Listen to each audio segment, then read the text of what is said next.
Now again, good morning to all of you. Today I will discuss about the introduction to nuclear power station. This is the part of unit 3. The first lecture of unit 3 will be start onwards. This is the outline of the today lectures. Introductions, economic advantage, nuclear reaction, parts of a nuclear reactor, classifications, advantage of nuclear power plant and the disadvantage. This is a simple outlines of the today lectures. Now come to the new slides. This is the introductions, the science of atomic radiations and the atomic change and the nuclear fusions. You know very well कि जो ये इसकी science थी 18 century में start हो गई थी, atomic bomb से स्टार्ट हुई थी और एटॉमिक बम से जज किया गया था कि किस तरीके से इसकी एनर्जी का यूटिलाइज किया जाए। तो 1895 से लेकर 1945 पे इस पे बहुत वर्क किया गया और देखा गया कि किस तरीके से न्यूक्लियर पे हम न्यूक्लियर एनर्जी का इस्तेमाल कर सकते हैं। तो starting with the nuclear atomic bomb 1939 to 45 जो आप देख रहे हैं एंड इस एनर्जी को किस तरीके से कंट्रोल फैशन में हम यूटिलाइज करें इसके लिए काम किया गया था। एंड देन 56 में इस पे बहुत ज़्यादा फोकस किया गया था नेशनल लेवल पे भी और इंटरनेशनल लेवल पे, ताकि हम इस एनर्जी का सबसे ज़्यादा यूज़ कर सके because of you know very well कि न्यूक्लियर में बहुत ज़्यादा एनर्जी रहती है। न्यूक्लियर पावर प्लांट से जो एनर्जी जनरेट होती है वो comparison to other power plant वो बहुत ज़्यादा रहती है। इकोनॉमिक एडवांटेज देखेंगे तो एनर्जी जो रहती है 1 pound of highly rich uranium की comparable to 1 million gallon of gasoline ज़्यादा रहती है। और कंपैरिजन टू यदि देखा जाए तो जो कोल के कंपैरिजन में रहता है कि यहाँ पे बहुत ज़्यादा एनर्जी प्रोड्यूस होती है यदि पाउंड बेसिस पे देखें, वेट बेसिस पे देखें। और जनरली जो रहता है न्यूक्लियर एनर्जी जो जनरेट हो रही है न्यूक्लियर पावर प्लांट से, ये 5.1 मिलियन टन सल्फर को और 2.5 मिलियन टन नाइट्रोजन को प्रिवेंट करती है जनरेट होने से। And first commercial power plant जो था 1956 में इम्प्लाई हुआ था, जो कि 17% ऑफ द वर्ल्ड की जितनी इलेक्ट्रिसिटी रहती है न्यूक्लियर पावर से उसको कंट्रोल करने का काम करता है। एक क्लासिक एग्जांपल यदि न्यूक्लियर फ्यूजन रिएक्शंस का देखेंगे, जैसे कि आप यहाँ देख रहे हैं जिसमें कि एनर्जी जनरेट हो रही है, जिसमें U-35 का यदि हमने फ्यूजन एक्टिविटीज की है तो उससे बेरियम 141 और क्रिप्टॉन 92 निकल के आ रहा है, उससे फिर छोटे छोटे न्यूट्रॉन निकल के आ रहे हैं। वो न्यूट्रॉन भी फिर यूरेनियम में कन्वर्ट हो रहे हैं, यूरेनियम 34 में, फिर वही प्रोसेस फर्दर एक चेन रिएक्शन टाइप की हो रही है। तो न्यूट्रॉन्स में भी एनर्जी रहती है। तो जब यूरेनियम 235 का एक न्यूट्रॉन के साथ में बम्बार्डिंग की जाती है, उसके ऊपर बम्बार्डिंग करते हैं तो उससे 2 न्यूट्रॉन निकल रहे हैं और उसके बाद आपका क्रिप्टॉन 92 और बेरियम 142 या 141 भी निकल रहा है। ठीक है, प्लस एनर्जी आती है, कुछ एक्स्ट्रा एनर्जी आती है या रेज आती है, अल्फा बीटा गामा रेज आपको सभी को पता है, जो कि थोड़ी हार्मफुल रहती है ह्यूमन बॉडी के लिए। तो it absorb the neutrons and becomes unstable atoms of the uranium 236। It then undergoes of the fusion process. तो फ्यूजन प्रोसेस और फ्यूजन प्रोसेस दो प्रोसेस होती है। एक fusion process comparison to fusion process के जैसे यदि हम न्यूक्लियर फ्यूजन की बात करेंगे तो फ्यूजन में कोई भी चीज़ का स्लिप्टिंग होती है। स्लिप्टिंग का मतलब होता है फैलाव होना, उसका चेन रिएक्शंस में कन्वर्ट हो जाना, ये सारी चीज़ें फ्यूजन प्रोसेस में होती है। जबकि यदि हम न्यूक्लियर फ्यूजन प्रोसेस की बात करेंगे तो वहाँ पे वो चीज़ कंबाइंड फॉर्म में निकल के सामने आती है। तो कंबाइंड तब होगी जब किसी चीज़ को हम एनर्जी को कंजर्व करना होगा, कंजर्व मतलब सुरक्षित करना होगा, कहीं पे रखना होगा। तो एनर्जी को कंजर्व करने के लिए हम लोग ये वाला काम करते हैं। ठीक है, तो एनर्जी कंजर्व होगी तब जब फ्यूजन की प्रोसेस होगी। तो न्यूक्लियर की रिएक्शन जो हो रही है it is interaction between the nucleo of atoms including that will be also, जैसा कि हम बताया करते हैं कि फ्यूजन और फ्यूजन में होती है and it deal with the matter and energy. आपको पता है कि फ्यूजन और जो फ्यूजन होता है वो आपकी एनर्जी से डील करती है। और फ्यूजन इज द प्रोसेस, जैसा कि स्लिप्टिंग ऑफ न्यूक्लियस मैंने अभी आपको प्रीवियस स्लाइड में दिखाया, into two daughter nuclei leading to the energy being released। जबकि फ्यूजन जो रहती है जब एनर्जी को कंजर्व करना रहता है तो उस केस में रहता है कि दो पेरेंट न्यूक्लियाई जो रहती है फ्यूज यदि एक डॉटर के न्यूक्लियस में होती है तो उसे हम न्यूक्लियर फ्यूजन की प्रोसेस बोलते हैं। तो this is the fusion process, this is the diagram जहाँ की आप देख रहे हैं कि एनर्जी आपकी जो है डेवलप हो रही है। तो फ्यूजन प्रोसेस की केस में आप क्या देख रहे हैं, जो आपका न्यूट्रॉन है या बोलना चाहिए जितनी एनर्जी डेवलप होनी चाहिए वो किस हिसाब से यहाँ पे जनरेट हो रही है। तो जो फ्यूजन रिएक्शंस रहता है वो ड्यूटेरियम हैवी हाइड्रोजन का यहाँ पे दिखाया गया है एंड ट्रिटिनियम का दिखाया गया है, जो कि एक हीलियम और एनर्जी के बीच में रिलीज करने के काम आ रहा है। तो 42 मेगा वोल्ट जो है इलेक्ट्रॉनिक वोल्ट जो है, ये रिएक्शंस होने के कारण एनर्जी कंजर्व हो रही है। कौन कौन से पार्ट्स होते हैं, इंपॉर्टेंट पार्ट्स न्यूक्लियर रिएक्टर के, देखने वाली बात है। तो न्यूक्लियर पार्ट जो होते हैं वो डिपेंड करते हैं कि वहाँ पे कौन सी एक्टिविटी हो रही है, न्यूक्लियर फ्यूजन हो रही है या न्यूक्लियर फ्यूजन हो रही है। न्यूक्लियर फ्यूजन यदि चैन रिएक्शन की फॉर्म हो रही है, उसके हिसाब से अपने जो पार्ट्स यहाँ पर रिक्वायरमेंट रहते हैं। पहला न्यूक्लियर फ्यूल रहता है यूरेनियम 235, मॉडरेटर रहता है जो कि कंट्रोल करता है स्पीड्स को, कंट्रोल रॉड रहती हैं जो कि जितने भी न्यूट्रॉन्स वगैरह निकल रहे हैं उसको एक ही जगह पे रखने का काम करती हैं। रिफ्लेक्टर होता है, यदि कोई न्यूट्रॉन्स बाहर निकलने की कोशिश कर रहा है तो उसको वापस अंदर चैम्बर में लाने की कोशिश करता है। रिएक्टर वेसल रहती हैं ताकि मजबूती से बनी रहे, अल्फा बीटा गामा रेज जो है कहीं बाहर ना निकलने पाए। बायोलॉजिकल शील्डिंग भी बनाई जाती है। तो इस तरीके से डिजाइनिंग की जाती है कि एनर्जी का जो पार्ट है वो अंदर ही सुरक्षित बना रहे। ठीक है, कूलेंट इस्तेमाल करना बहुत ज़रूरी है। यदि कहीं पे भी आपकी कंबशन जैसी रिलेटेड प्रोसेस होगी तो वहाँ पे कूलेंट करना ज़रूरी है। जैसा कि आपके मोटरसाइकिल वगैरह में भी कूलेंट की प्रोसेस होती है। यदि टू व्हीलर है तो वहाँ पे एयर कूलिंग कर दी जाती है, और यदि आपकी हैवी व्हीकल है या फोर व्हीलर है या ट्रक है तो वहाँ पे आप लोग क्या बोलना चाहिए, वाटर कूलिंग का काम करवाते हैं। न्यूक्लियर रिएक्टर को यदि देखेंगे, यहाँ तो कंट्रोल रॉड है, फ्यूल रॉड्स बनी हुई है, कूलेंट बना हुआ है, देख रहे हैं आप सभी जगह, रिफ्लेक्टर है, मॉडरेटर है, जैसा कि हम बात कर रहे थे, प्रेशर वेसल भी बना हुआ है, कंक्रीट शील्डिंग है ताकि कोई भी अल्फा बीटा गामा रेज बाहर ना जाने पाए, और कूलेंट है जो कि सप्लाई किया है एक एडिशनल स्पेस से। तो कूलेंट बॉटम साइड से यदि सप्लाई करेंगे तो अपर साइड से कूलेंट बाहर निकल के जाएगा। तो फ्यूल रॉड जो अंदर लगी हुई है, रिफ्लेक्टर जो है यहाँ पे है ताकि हम जितने भी बाहर जा रहे थे उनको अंदर ला सकें। न्यूक्लियर फ्यूल की बात करेंगे तो ये फिजनेबल मटेरियल होता है जो कि एलिमेंट और आइसोटोप से मिलकर बना रहता है, and undergo the nuclear fusion by the nuclear bombard and to produce है फ्यूजन चैन रिएक्शन। इस तरह की प्रोसेस होती है न्यूक्लियर फ्यूल में, and it can be one और all of the following U33, U35 and the uranium 239। Natural uranium found जो होता है वो 234, U35, U38 के रूप में रहता है। U38 जो रहता है 99.3% रहता है, U35 जो रहता है 0.7% रहता है, U34 जो रहता है ट्रेसिंग की फॉर्म में रहता है। और मॉडरेटर की यदि बात करेंगे तो neutron produce are the fast moving neutrons. These fast moving neutrons are far less effective in causing the fusion of uranium 235 and try to escaping from the reactor। तो ये भागने की कोशिश करते हैं, तो उसको कंट्रोल करने के लिए मॉडरेटर का इस्तेमाल किया जाता है। To improve the utilisation of the these neutron their speed is the reduce. तो यदि उनकी स्पीड्स को हमें कंट्रोल करना है, रिड्यूस करना है, तो उनको इम्प्रूव करते हैं न्यूट्रॉन्स को, and it is done by the colliding them with the nuclei of the other material which is lighter, does not capture the neutrons but scatters them। तो इस तरीके से यहाँ पे आप देखते हैं कि न्यूक्लियस का जो मटेरियल्स है वो लाइटर होता है, लेकिन न्यूट्रॉन्स उसमें से स्कैटर्स नहीं हो सकते हैं। ये सारी चीज़ें जो है मॉडरेटर के रूप में आती हैं। दे ये स्लो न्यूट्रॉन्स, थर्मल न्यूट्रॉन जो होते हैं प्रोड्यूस करते हैं, इजीली कैप्चर हो जाते हैं न्यूक्लियर फ्यूल के द्वारा, और चेन रिएक्शन जो रहती है स्मूथली चलती है। हैवी जो वाटर रहता है, बेरियम रहता है, जनरली यूज किया था मॉडरेटर के रूप में। मॉडरेटर को क्या क्या प्रॉपर्टीज होनी चाहिए, एक जो मॉडरेटर का रोल रहता है वो किस तरीके का रोल प्ले होना चाहिए न्यूक्लियर पावर प्लांट में, वो देखने लायक है। तो पहला जो रोल प्ले होना चाहिए हाई थर्मल कंडक्टिविटी का है, कि हाई थर्मल कंडक्टिविटी होनी चाहिए।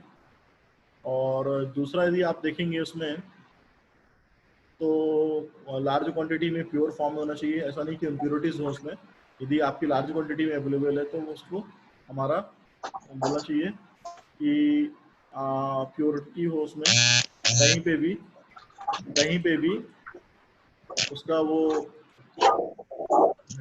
प्लीज माइक म्यूट कर लें सभी लोग, माइक म्यूट करें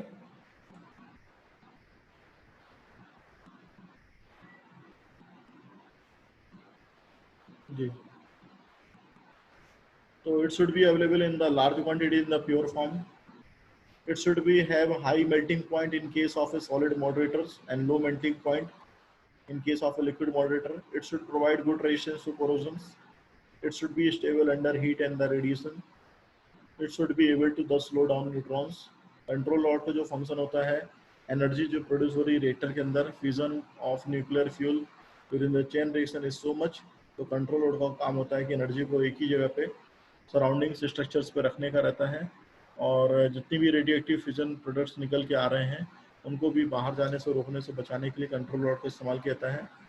and some means to control the power of reactor, this is done by the means of control rod.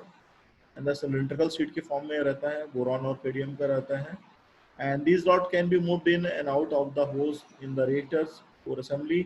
Their insertion absorb more neutrons and the damps down the reactions, and their withdrawal absorb the less neutrons.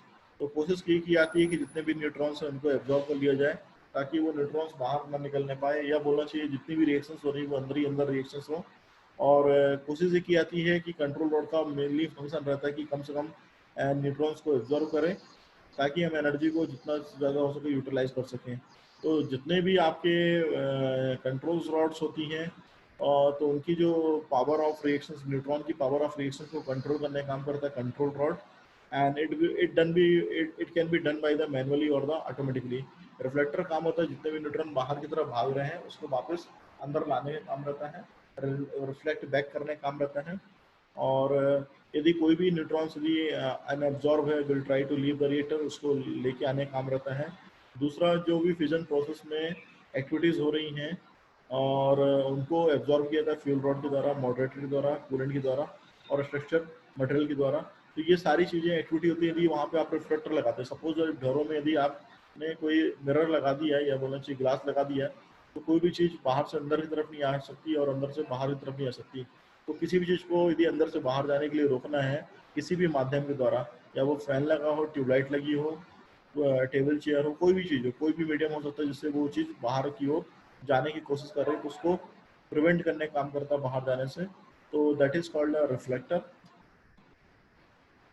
and it is done by the surrounding the reactor core by a material called a reflector, which will be send the neutrons back into the core, and then returned neutrons can then causes more fusion and improve the neutrons economy of the reactor. तो जितने भी neutrons आपके return हो रहे हैं उसमें बहुत ज़्यादा फ्यूजन की प्रोसेस होती है और इकोनॉमी को बढ़ाने का काम करते हैं। रिएक्टर जो वेसल रहता है वो स्ट्रॉन्ग टाइप का रहता है कंटेनर, और it is a power reactor and it contain the moderator, reflector, thermal shielding and the control rods.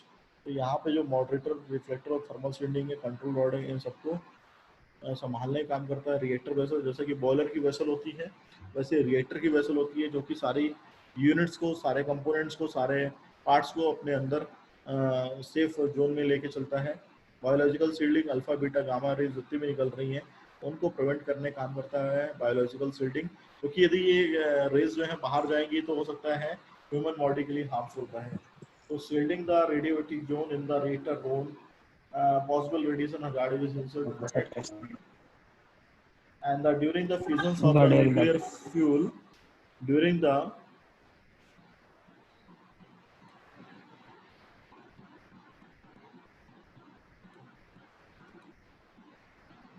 during the fusions of the nuclear fuel, alpha particles, beta particle, deadly gamma rays and the neutrons are produced. तो out of this जितने भी आपके alpha beta gamma rays हैं या उनके related activities हो रही हैं इनको प्रिवेंट करने का, क्योंकि ओजोन लेयर को भी सेफ रखने का वो रहता है, इसलिए दिक्कत ना हो, इसलिए बायोलॉजिकल शील्ड का किया जाता है ताकि बायोलॉजिकल शील्ड बनी रहे। और एक प्रोटेक्शंस जो है अवॉइडेड किया जाता है against dam. Thick layer of जो लीड रहती है कंक्रीट की वो प्रोवाइड की जाती है round the reactor for stopping the gamma rays. Thick layers of the metals और the plastic are sufficient to stop the alpha and beta particles. Coolant जो इस्तेमाल किया जाता है कूलिंग करने के लिए, ताकि जो भी एनर्जी या हीट इकट्ठा हो रही है या बोलना चाहिए जनरेट हो रही है वो उसको कंट्रोल कर सके, या बोलना चाहिए कूलेंट जो है आइदर जो हीट है उसको बोलना डिस्ट्रॉय करने का काम करता है या बोलना चाहिए डिसिपेट करने का काम करता है। यदि कूलेंट यूज़ नहीं करेंगे तो हो सकता है एनर्जी हीट एनर्जी ज़्यादा होने से वहाँ पे बस्टिंग जैसी प्रोसेस क्रिएट हो सके, उसको अवॉइड करने के लिए अलग काम करते हैं। या तो कई बार क्या होता है कि जितना भी कूलेंट इस्तेमाल किया रहा है उस कूलेंट को यदि हीट टेकअप कर रहा है उस हीट के द्वारा बॉयलर में गर्म पानी को भेज के और वहां से फिर स्टीम प्रोड्यूस करके कूलेंट का इस्तेमाल किया जाता है। तो coolant use should be stable under the thermal condition, this is the requirement. It should be have the low melting point, high boiling point. It should not corrode the material with which it come in contact. The coolant should have high heat transfer coefficient. The radioactivity introduced in the coolant by the neutrons bombardment should be nil, and the various fluid used as a coolant are the water, light water or the heavy water, gas, air, carbon dioxide, hydrogen, and the helium, and the liquid metals such as the sodium or the mixture of the sodium and potassium, and the inorganic and the organic fluids. अब reactor को किस तरीके से classified कर सकते हैं ये अपने को देखना लायक बात है. Reactors on the basis of neutron energy रहता है. फास्ट रिएक्टर आता है, स्लो और थर्मल रिएक्टर होता है, इंटरमीडिएट रिएक्टर होता है. बेस यदि आप फ्यूल के बेस पे करेंगे तो नेचुरल यूरेनियम फ्यूल रिएक्टर होता है, इनरिच यूरेनियम फ्यूल रिएक्टर होता है. बेस यदि कूलेंट पे करेंगे तो वाटर कूल्ड रिएक्टर होता है, हैवी वाटर कूल्ड रिएक्टर होता है, लिक्विड मेटल कूल्ड रिएक्टर होता है, गैस कूल्ड रिएक्टर होता है. यदि मॉडरेटर यदि यूज़ कर रहे हैं उसके बेस पे यदि आप क्लासीफाई करेंगे रिएक्टर को तो हैवी वाटर होता है या वाटर टाइप का जो रिएक्टर है वो होता है, ग्रेफाइट रिएक्टर होता है, बेरिलियम रिएक्टर होता है. ये आपका प्रेशराइज वाटर रिएक्टर जिसको PWR के नाम से जानते हैं. तो एक रिएक्टर है जिसमें कि आप देख रहे हैं प्रेशराइजर जो यूज़ किया जा रहा है. तो यहाँ से जो भी हीट निकल के आ रही है उसको हम गर्म पानी कन्वर्ट करने में यूज़ कर रहे हैं. हीट एक्सचेंजर एक लगा हुआ है जहाँ की हीट एक्सचेंजिंग प्रोसेस हो रही है. सपोज दैट कि if the turbine is using of the for the turbine expansion of the steam. After the steam expansion, steam will go into the condenser sides, and after the condensation in the condenser side, the steam will go into the pump for the collecting of the condensate and supply to the feed water, and the feed water supply in the feed water, that is called as a heat exchanger, where it is installed in between of the nuclear and the steam power plant.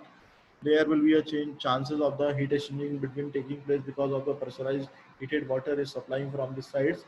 It is losing of this energy and supply to energy to water which is coming from the pump side and going into the heat exchanger. And after that, when the coolant water, hot water which is coming from the feed water side and generating in the steam in the boiler side, and this will be also it's called a boiler unit because of the boiler is not separately presented here, and the total working is depending on the how much amount of the water will be pressurized in the heated form. Boiling water reactor in a short form, this is called a BWR, and the BWR working, that is the installing of the throttle valve before entering of the turbine steam going into the turbine, and the expansion of the steam is taking place in the turbine side, and after all when the energy is created from the turbine side, it is converted from to one form to another form through the generator and the rotor shaft, and after the condition, after the expansion in the turbine, steam will go into the condenser side, and after the condenser, the steam will condensate is collected into the feed water pump, and this will going into the here boiling water reactor, जहाँ की आप देख रहे हैं कि feed water जो है गर्म किया जा रहा है और उस गर्म पानी का इस्तेमाल सुपर सैचुरेटेड स्टीम बनाने के लिए किया जा रहा है. So this is the boiling water reactor working, in which the number of units are working in the different manner. तो यहाँ पे आपका PWR, BWR जो है इस तरह के हो रहे हैं. और बोला चाहिए कि आपका जो है यहाँ पे फीड वाटर पंप भी लगा हुआ है. Third is the gas cold reactor, जो आप यहाँ पे वर्किंग देखेंगे गैस कोल्ड रिएक्टर की. तो this is the reactor heat exchanger. Turbine से स्टीम एक्सपांड हो रही है, आफ्टर द एक्सपांशन कंडेंसर में जा रही है, और कंडेंसर से कंडेंसेट होने के बाद फीड वाटर में जब निकल के आती है तो हीट एक्सचेंजर पहुंच रही है, जहाँ की डायरेक्टली वो स्टीम के फॉर्म में निकल के आ रही है. And the gas is coming from the reactor side. This is the basic fundamental of the gas cold reactor. Liquid metal fast breeder reactor, ये आप जो देख रहे हैं, इनको हम वन बाई वन करके बाद में भी डिस्कशन करेंगे, बट आप थोड़ा सा इनकी जानकारी ले लीजिए. तो ये यहाँ पे 3 लूप आपको दिखाई दे रहे हैं, primary loop, intermediate loop, working loop. According to the requirement इस तरह के लूप जनरेट किए थे ताकि हम न्यूक्लियर पावर प्लांट की जो न्यूक्लियर एनर्जी है उसको ज़्यादा से ज़्यादा यूटिलाइज कर सकें. कई बार एनर्जी इतनी ज़्यादा जनरेट होती है कि इसको कंट्रोल करना मुश्किल होता है, या इसको कन्वर्ट करना वन फॉर्म से अनदर फॉर्म में कन्वर्ट करना मुश्किल होता है. तो ऐसा करने के लिए हमें यहाँ पे कई तरह के अरेंजमेंट करने पड़ते हैं अकॉर्डिंग टू द रिक्वायरमेंट. तो सेकेंडरी हेड जितने भी है यहाँ पे वो स्टीम जनरेटर से कंडेंस होने के बाद या चेंज होने के बाद टरबाइन में जा रही है। न्यूक्लियर वेस्ट डिस्पोजल जो होता है, it is a prime advantage since nuclear waste is likely to have radioactivity. Therefore, these wastes are disposed of in such a manner does not cause harm to the human or the plant life. In case of the greenhouse waste, it is passed through the filters and the discharge at a high level through the stacks. Moderate liquid waste can be discharged after the filtration. Generally, treatment, its pH value is adjusted and by the diluting and mixing with the cooling water. Highly radiative liquid waste are the kept in the concrete tanks and buried into the ground till their decay of the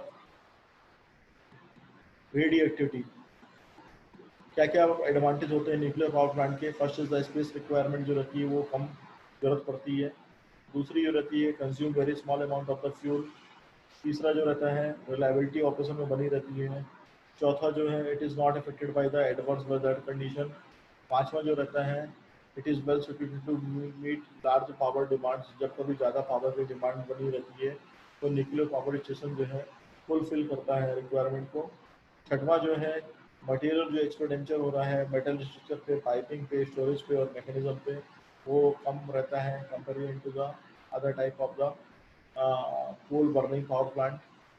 disadvantage की भी बात करेंगे तो बहुत ज़्यादा cost होती है nuclear power plant की। It is higher as compare to the hydro और the steam power plant and the not well for the bearing load and the radioactive wastes जो रहते हैं if does not dispose carefully may have bad effect on the health of the worker and the other population. In a nuclear power plant, the major problem faced is the disposal of the highly radioactive wastage in the form of liquid, solid and the gas without any injury to atmosphere.